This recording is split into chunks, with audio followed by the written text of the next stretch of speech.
Alam nyo bang batay sa datos ng National Statistics Office ay 6 hanggang 7% ng tinatayang halos 90 milyong Pilipino mga kasama sa bansa ay senior citizen na?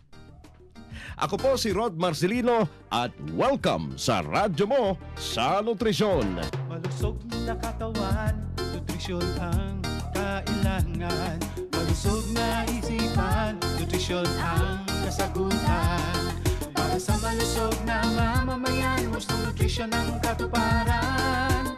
Radyo Mo sa Nutrisyon, kabalikan niyo sa kinabukasan. Mula sa National Nutrition Council, tamang impormasyon para sa wastong nutrisyon. Mula sa mga ekspertong may pusong pagkalinga. Sa iyo, sa akin, sa ating lahat. Radyo Mo sa Nutrisyon, kabalikan niyo sa kinabukasan. Yasigun, dyan po sa Azerbaijan. Namaskar naman sa ating mga masugid na listeners sa Nepal at Maasa, Alkar, Maasaa. Ayon. Saan ba to? Sa may Middle East.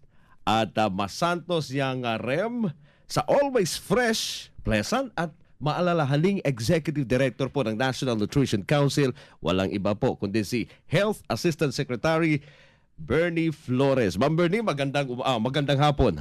Magandang hapon din sa iyo, Rod, at sa ating mga mahal na tagapakinig ng Radyo Mo sa Nutrisyon dito sa Metro Manila mula sa DZXL 558 kHz AM, sa buong Pilipinas naman sa mga Nutri-Eskwela community radio stations natin mula Santa Maria, Ilocos Sur, sa Region 1 hanggang Isabela City, Basilan sa Autonomous Region in Muslim Mindanao at sa buong daigdig via www.rmnnews.com live streaming.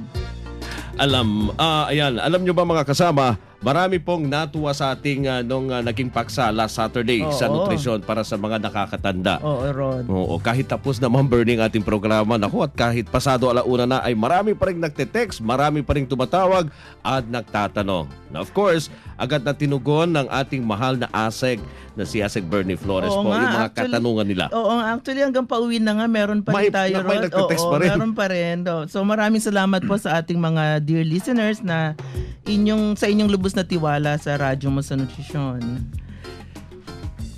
Okay, yes Ma'am Bernie, kaya naman mga kaibigan, yayayain nyo uling makinig sina Lolo at Lola dahil ngayong hapon ay part 2 po ng ating pagtalakay sa mga pangangailangan ng mga nakakatanda. This time, mga kasama, pag-uusapan natin ang National Center for Geriatric Health. Oo, tama ka dyan, Rod. Oo, ang National Center for Geriatric Health or NCGH, mga kaibigan, ang kauna-unahang premyadong pasilidad sa Pilipinas na nagbibigay ng specialized services sa mga nakakatanda. Particular nga dun sa sektor ng Maralita. Di po ba Ma'am Bernie, bago po yung NCGH? Oo, actually Rod, noong lang Mayo last year, Okay. itinatag yung National Center for Geriatric Health. Ito yung kabilang sa mga huling projects ng ating dating Pangulo at ngayon ay pinagpapatuloy at pinalalakas naman ni Pangulong Noynoy Aquino. Ako, salamat naman at mayroon ng sadyang maaring dulugan ng ating mga nakakatanda, lalo ng mga mahihirap para sa kanilang mga pangangailangan, pangkalusugan at pangkaligtasan. Oo, totoo yan, Rod. Tama ka dyan. Kaya tiyak excited ang ating mga listeners ngayong hapon mga kasama. Oo nga, tsaka mga kaibigan, kaya ikinagagalak ko pong ipakilala ang ating guest resource person. Siya po ay walang iba kundi ang Chief of Hospital 1 ng National Center for Geriatric Health ng Department of Health, si Dr. Miguel A. Ramos Jr. Magandang hapon po, Dr. Ramos, at welcome po sa Radyo Mo sa Nutrisyon. Magandang hapon din po naman at lalo na sa mga tagapakinig ng DZXL. Salamat Rod, salamat ASEC Bernie for inviting me. Malaki pong katuparan sa aming mga adhikain na marinig po ang aming mga layunin tungkol sa kalusugan ng mga matatanda. Oo nga po, Doc, kasi pansin natin na medyo ilan lang ang nakakaalam. Hindi naman ilan, but konti lamang. Limited lang. Oo. Kaya minabuti namin na bigyang daan itong ating talakayan sa geriatric health, focusing on the National Center for Geriatric Health. So Okay, tuloy na natin ang ating Gaya ng sinasabi natin kanina, interesting at napaka-excited pong ating topiko ngayong hapon, mga kasama.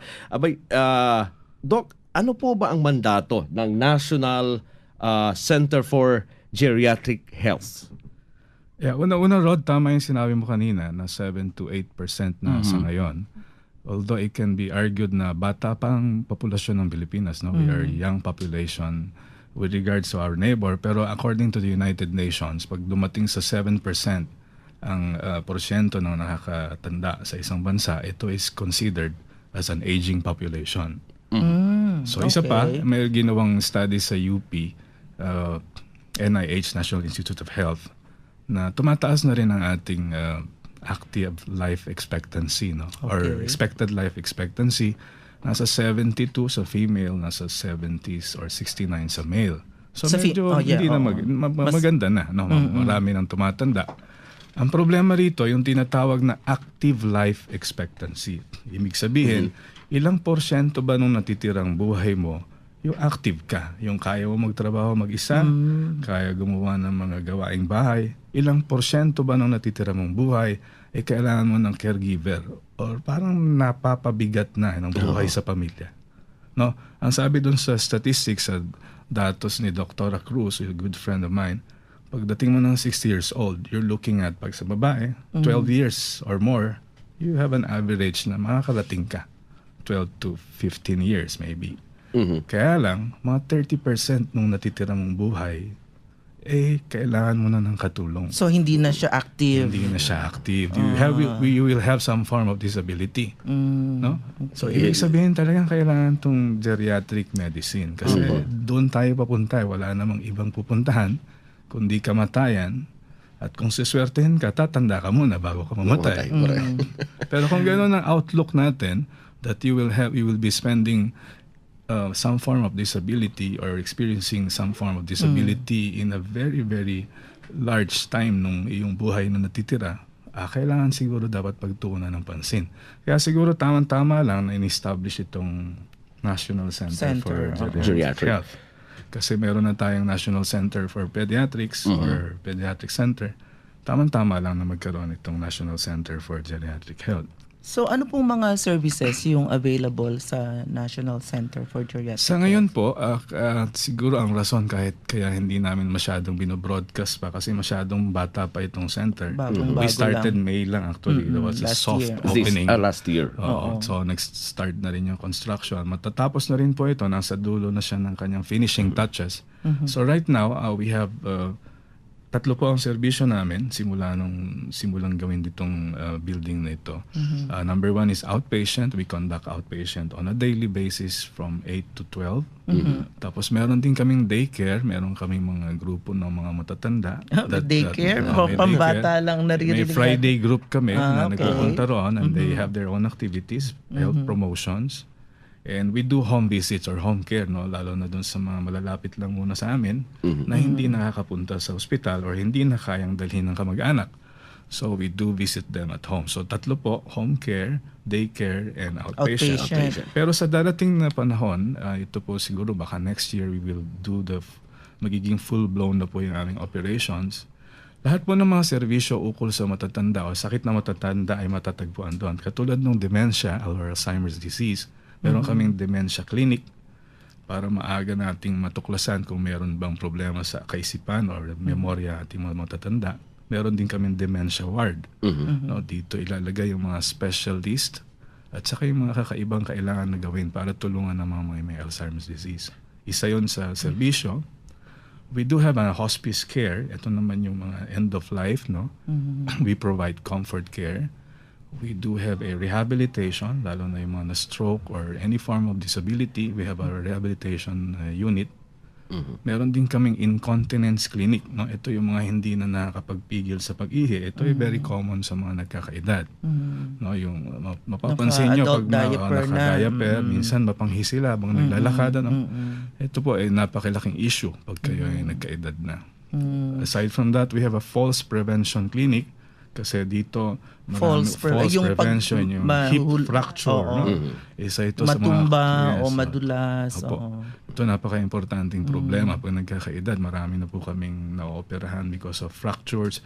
Osteoporosis clinic, we will have that too. Naku, full range, ano? Correct. Doc Ramos, saan naman po ba naka-locate itong National Center for Geriatric Health? Siguro doon sa mga medyo may edad na alam siguro yung Singyan Hospital before inside the Malacanang Complex. Matagal na yata itong hospital nito, 1950s or 60s pa. Ito po yung ni-renovate at ginawang National Center for Geriatric Health. Ito po ay, ang exact location niya is Malacanang Complex, General Solano Street. Ang pinakamadaling matagpuan doon ay yung San Miguel Church. No, yung katabi lang ito ng San Miguel Church, one of the oldest churches sa buong Pilipinas. Okay, mga lolo at lola, ngayong mga kasama sa bahay na nakakatanda, kung may mga tanong po kayo sa ating bisita kay Dr. Ramos, abay pwede pong i-text nyo pong inyong tanong sa ating text line sa 0908-862-6618 o tumawag po sa 882-2374. Okay, magpapatuloy po ang ating talakayan hinggil sa National Center for Geriatric Health, pero isingit muna natin, Rod, yung favorite ng marami na Correct. segment ng ating radyo. Dito muna tayo. Magbibigay muna tayo ng libreng Yung text note. question of the day. Oo, at ang text question natin ay, ayon sa National Statistics Office, ilang porsyento na ng mga Filipino sa bansa ang itinuturing na older persons or senior citizens? Ayan. Mga kasama ko. In-explain niyan kanina ni Dr. Ramos. Clarex na Clarex yun. Kung alam niyo ang sagot, i-text lang po ang inyong sagot sa ating tanong sa ganitong format. Ang full name ninyo, space, address, space, ang sagot siyempre sa ating tanong ngayong hapon at isend po yan sa 0908-862-6618. Magbabalik po ang radyo mo sa nutrisyon. Radyo mo sa nutrisyon.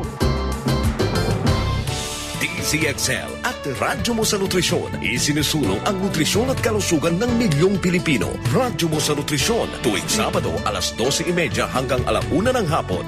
Radyo mo sa Nutrisyon sa DZXL. Radyo mo sa nutrisyon. Sina Asek Bernie Flores, Executive Director ng National Nutrition Council, at si Roderick Marcelino sa programang Radyo mo sa Nutrisyon. Welcome back po sa Radyo mo sa Nutrisyon at ang ating guest resource person, si Dr. Miguel A. Ramos. Siya po ang ating junior at siya po ang ating Chief of Hospital 1 ng National Center for Geriatric Health ng Department of Health. At ang ating pinag-uusapan ay mga serbisyong alay ng ating pamahalaan sa ating mga nakatatanda o senior citizens. Ayan mga kasama, kanina may binabangkit ni Doktor yung mga serbisyo. Oo. Gusto ko lang maitanong kay Doktor kung lahat ba yung mga binanggit na serbisyo ni Doktor sa geriatric health, okay, libre, Dok? Meron po tayong tinatawag na social service department doon who will assess kung ano yung kakayahan ng ating mga Pasyente. pasyente Okay. para makapagbayad o hindi. But let me assure everyone that we will do public service all 100% of the time. But kailangan din po kasi nating tingnan din yung isang issue kasi siguro kailangan kong sabihin, isang issue kasi sa pagtanda is not only economics. Pag tumanda ang isang tao, pare-parehas kayo, mahirap o mayaman. So what we want to do is to provide comprehensive healthcare kahit mahirap, kahit mayaman. Ayun. Maganda rin siguro, Doc Ramos at saka Rod, na nakalink din yung services ng National Center for Geriatric Health doon sa mga institutionalized na senior citizens. Opo. Di ba? Na run by government also. Opo. Para naman, kasi kung minsan, wala rin, Walang health kulang din services. yung, sa kulang din ang pasilidad. resources Oo. nila. So, Actually po yung National Center for Geriatric Health, nasa likod po nito ang Pasig River. No? Katabing-katabi lang ng Malacanang Palace. At abot tanaw po yung Hospicio de San Jose. Na isang, although privado or non-government institution that holds around 75 to 100 living doon na nakatira na matatanda. So, we have to have a integrated approach, meaning helping those people who are running these facilities or chronic care facilities so we can provide a professional and establish improving healthcare services. oo. At saka sabi nyo nga po, yung pag-aalaga ng ating mga nakakatanda draining physically Yes. and emotionally, Emotionally. and psychologically rin siguro, sir. Ano Yes. po? So kailangan din nila ng suporta to cope with all those pressures. Yes, ano? po. Ang NCGH will provide training for those who are taking care of their elderly, professional or non-professional, for them to be able to cope with the challenge of taking care of their own family or even professionally other elderlies at home. Siguro balik tayo, Rod, sa sa basic muna, kasi baka yung ibang nakikinig sa atin hindi rin medyo na-appreciate yung whole range of the meaning of geriatric health. So tanungin natin si Dr. Ramos, ano po ba ang ibig sabihin, Dr. Ramos, ng geriatric medicine? Geriatric medicine, siguro ang napakalaking ang pinakamadaling example would be yung pediatrics, no? Pediatrics is considered as a specialty na nagtitcare sa mga bata. Meron silang mga subspecialty, ang tawag doon neonatologist. Ito yung mga edad na Mga newborn. infant, newborn. Ito yung nasa extreme ng buhay, yung bagong panganak. Ang geriatric medicine naman is a subspecialty ng internal medicine, which is also called adult medicine. Okay. Ang tinitingnan naman namin yung nasa kabilang dulo naman. Sa neonatologist yung bagong panganak, sa amin naman yung medyo nandun na sa dulo, nagkakaedad. So yun po yung geriatric medicine. It is established as a subspecialty of PCP or internal medicine. That's like cardiology, neurology, yun po. Sa ngayon po, it's a PCP Ano pong accredited tawag program. dun sa specialist na ano? Geriatrician or geriatric specialist. Geriatrician like pediatrician. Okay. Marami po ba tayong sa bilang sa Pilipinas ng geriatrician? Parang nosebleed, first time. Geriatrician, yes. Geriatrician. Actually, we started the training program, the pioneer training program at St. Luke's Medical Center, Quezon City. Nakapag-produce na po kami ng siguro mga 50 plus na specialista. Ang specialista po ay yung mga graduate ng internal medicine, tapos nag-subspecialty ng another 2 years for geriatric medicine. So ganun katagal yung training. So we have probably 50. Now we have more kasi nag-join na rin yung ibang grupo. I think we have 100 or more distributed all over the country. But unfortunately, most of these specialists are in medical centers, tertiary private medical centers. So nasa mga Yes, kapital, wala Yes. doon sa mga probinsya. So right now, yung NCGH are now inviting these specialists to come and join and help the government actually to implement yung nasa batas natin na expanded 999 for expanded senior citizens act. Gusto ko sanang basahin ito. Sige po. Yung Republic Act 9994 actually sa Article 15 where the Department of Health is leading the sector, it says here that it has to establish and provide comprehensive integrated health service packages that is specific for the needs of senior citizens. Also here nakalagay to establish senior citizens ward or geriatric wards in every government hospital in all levels of hospitals throughout the country. So I think yung NCGH ay magiging instrumento para mapatupad itong mga batas na ito. Importante po ito para maabot natin yung mga nakakatanda lalo na sa probinsya. Dahil sa kasalukuyan, yung mga public hospital, walang special ward. Yeah, Doc, yung 50 so far growing number ng geriatricians, meron po bang demand naman yan sa labas ng bansa? Halimbawa dun sa mga countries na like Japan, yung talagang very high, very large yung population. Actually, Ng totoo po senior. yun. Some of our graduates are already practicing abroad. But marami pa rin po yung natira dito sapagkat ito ay bago na specialty at maraming opportunity. So, I think we'd better, do our job here in the Correct. Philippines. Oo. Dito muna, wag Dito muna sa muna. ibang bansa. Kailangan muna yung serbisyo nila. So, yung current operations naman po ng National Center for Geriatric Health, Dr. Ramos, marami na po bang mga pasyenteng kahit sa outpatient department pa lamang? Marami na po. Marami na po. Opo. Ano pong mga usual nilang mga complaints? Well, yung tinatawag na chronic diseases would include hypertension, diabetes, rheuma, kung tawag, osteoarthritis, yun ang number 1, sa mata at saka yung sa tenga. So some of them also come for heart failure problems and yung memory problem, no? Number 1 yon. Tsaka some form of disability, yung nahirapan sila maglakad ng diretso, minsan nanginginig or Parkinsonism, no? Marami na tayong kasong gano'n. So dapat nakalink din pala tayo dun sa National Orthopedic Hospital or Center, no? Anyway, Doc, meron po tayo ng phone-in questions. Bigyan daan natin po ang kanilang katanungan. Galing po sa Bulacan si Miss Amelia Gutierrez at ang sabi po niya, ano pong sakit ang pwede naming ilapit sa center? Mahal po ba kumonsulta? Yun ang lagi. Natawa na naman. Samantalahin niyo po ngayon sapagkat libre po ang konsultasyon. So alam niyo na yung center, pangalan ng center. Meron po National kaming Center. telepono, pwede kong Sige isabihin. po, Doc. 254-6963. You just call the number and make your appointment. Mas maganda ho kasi pag may appointment, ayaw din po namin maghintay kasi yung mga senior citizen na napakatagal. So gusto namin, kung may appointment, ando doon at bibigyan ka agad ng lunas ang Correct. kanilang Pagdating doon, ordinansa. diretso na kaagad. Diretso. Yung Mahirap atensyon. maghintay ang matanda. Bawal maghintay ang matanda. So mga sakit po na pwede nyo ilapit, katulad ng nabanggit ko, lalo na yung mga specialty or special problems like that are very common sa elderly na hindi hinahanap ng karaniwang doktora, yung memory problem, yung pagkaulianin, yung pagkamalungkutin, depression is very common. Kala natin yung matanda parang wala lang gana, hindi na nanonood ng radyo ay ng TV, hindi na nakikinig sa DZXL. Bigla na lang nasa kwarto at hindi nagsasalita at wala rin gana kumain. Very common symptoms of depression. Nalulunasan po ito. Kung madadala nyo lang na mas maaga, maiiwasan yung mga mas nakamamatay na sakit na dahil dito sa depression, nagkaroon ng pneumonia, namatay, no? So, yun po. Also, yung incontinence, yung hindi mapigilan na pag-ihi, very common. Osteoporosis, yung brittle bones. Isa rin yan, no? Isa rin yan.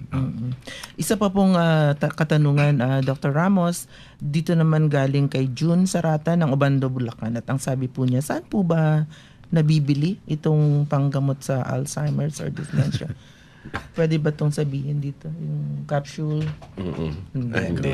Dapat pumunta Saan na lang na sila lang? sa... Sigurado, dapat Magpakonsulta siguro muna. magpakonsulta muna. Kasi maraming dahilan or causes ng pagiging makakalimutin. Baka parte naman to ng normal na kanyang pagtanda. Oo. Meron namang dahil lang sa kulang lang sa tulog or maraming dahilan na Tsaka reversible di ba causes. po, Doc, isang tao is different. Yes, Mag-react man siya differently. So, mahirap din pong mahirap. self-medicate. Mainam na magpakonsulta mo. Kung effective ito sa ibang lolo, baka naman Baka hindi hindi. effective sa... Okay.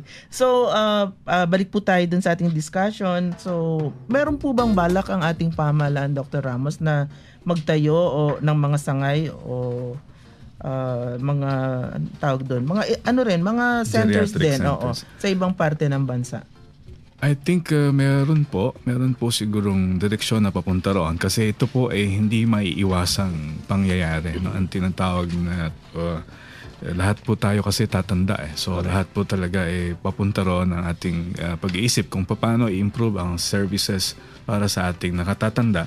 Kailangan talaga magtayo ng mga geriatric centers all over the country. Sa iba't ibang mga public hospitals. Yes. Oo, at saka siguro yun ang kailangan talaga, direksyon at saka kailangan because of our, sabi nga kanina ni Dr. Ramos na nag-i-increase na rin yung dami ng nakatatanda nating population. Meron po bang balakid para sa pag-establish naman itong mga centers na ito sa ibang sa ibang parte ng bansa? Well, unang-una, kailangan muna natin magkaroon meron tayong batas na nasa Expanded Senior Citizens Act of 1994 to establish geriatric services all over the country, integrated. Siguro, pondo ang number one na problema. And kung paano ito ipatutupad. Kaya nga napaka-importante ng National Center for Geriatric Health. Bukod sa ating mga public services, kailangan namin magkaroon ng training program. So, kung magtatayo tayo ng mga serbisyo, kailangan train din po yung healthcare workers. And NCGH will play the central part of that training program. So, ang nasabi nyo kanina, meron dapat ng base para Opo. sa pag-establish yun. Ano po yung status ngayon nung sinusulong nating bill? Bill, opo. Oo. Ang una pong nagsulong ng House Bill para dito sa National Center for Geriatric Health is yung dati nating kongresista, si Congressman Abante. Ang hindi lang nangyari kasi inabot ng eleksyon. Pero ngayon po ay isinusulong po natin ng bagong congressman si Arquisa, Congressman Arquisa. Siya po ang nagrepresenta ng mga nakatatanda sa ating bansa. So I just heard some good news today that Congress actually is asking us to submit yung proposal and repasahin na, no? Ayusin na mabuti. So that means tumatakbo na May yung House action Bill. na, oo. Ako po ay nananawagan din sa ating mga senador na kung gusto nyong i-sponsor din kasi dapat ang Congress at Senate would have a House Bill, counterpart. No? Ang ating pong hospital ay nakatayo na, hindi naman ito itatayo pa lang. Nakatayo na po ito at meron namang konting pondo. Kailangan lang ng enabling law, no, na para mapatupad ang aming mga layunin. Konting push na lang. Kailangan namin ng budget allocation. And so we can see our vision and vision. Siguro marami namang alyado sa Senate at saka sa House Kongreso. kasi marami ring mga senior citizens na Actually, madali na siya i-push ngayon kasi nasa senior citizen na rin naman yung Kumbaga yung mababatas. go signal na lang ng ating mga mambabatas ang hinihintay. Sana naman maisabatas at maisatupad na tong batas na to dahil napaka-importante to sa lahat po ng ating mga senior citizens. Hindi lang dito sa Metro Manila, sa NCR, kundi sa Lalo buong pa. bansa. Oo. Anyway, balikan natin ang ating text question mga kasama for 100 pesos note each. Tatlo ang mananalo rito ng 100 pesos. Ang ating tanong mga kasama, ayon sa NSO, ilang porsyento na ng mga Filipino sa bansa ang itinuturing na older persons o senior citizens? Ayan. Kung alam niyo po ang sagot, abay i-text niyo po ang sagot sa ganitong format, ang inyong full name, space, address, space, at syempre ang sagot sa ating tanong sa 0908-862-6618. Okay? Magbabalik po ang Radyo Mo sa Nutrisyon. Radyo mo sa nutrisyon. Radyo mo sa nutrisyon. Sina Asek Bernie Flores, Executive Director ng National Nutrition Council, at si Roderick Marcelino sa programang Radyo mo sa nutrisyon. Okay, maraming salamat po sa inyo, Dr. Miguel A. Ramos Jr., ang ating pong Chief of Hospital ng National Center for Geriatric Health ng Department of Health sa pagpapaunlak sa aming paanyaya ngayong hapon. Siguradong marami sa ating listeners, especially ang ating mga older persons or senior citizens, ang nagagalak na malamang hindi sila pinapabayaan ng ating pamahalaan na sadya pang nagsaalang-alang ng pasilidad, particular para sa mga nakakaedad na. Okay, thank you po Dr. Ramos, and your parting words po, Doc. Maraming salamat, Rod, Asek Bernie, for giving me this opportunity sa DCXL. Programang Nutrisyon. Radyo Mo sa Nutrisyon. Ito po ay malaking pagkakataon para maibigay namin ang mga mensahe tungkol sa mga serbisyo ng National Center for Geriatric Health. At tumawag lang po kayo sa numerong 254-6963, 254-46932 to make your appointments, at kami po ay taos-pusong magsisilbi po sa mga nakatatanda. Lalo na sa mga may hirap nating nakakatanda. Okay, Samantalang nyo, very while good. free pa, Oo, Doc, no? Yung serbisyo.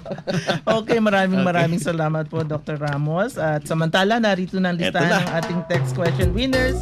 At ang tatlong nagbigay ng tamang sagot, 67% sa ating text question for the day, ay nanalo ng libreng tig-isang daang pisong cellphone load. So, number 1, si Gliceria de Rojas ng Calaca, Batangas. Pangalawa ay si Venus Mendez ng San Mateo, Rizal. Wow, congratulations. Oo, at ang pangatlo ay si Ermela Humeres ng Caloocan City. Lahat sila babae. Talo tayo ngayon. Yung mga lalaki, medyo mahina ngayon eh. Medyo mahina. So maraming salamat po ulit. At congratulations sa mga hindi naman nagwagi sa palagay ko naman ay May susunod na Sabado pa. bago tayo maging senior citizens, mananalo rin kayo ng cellphone load.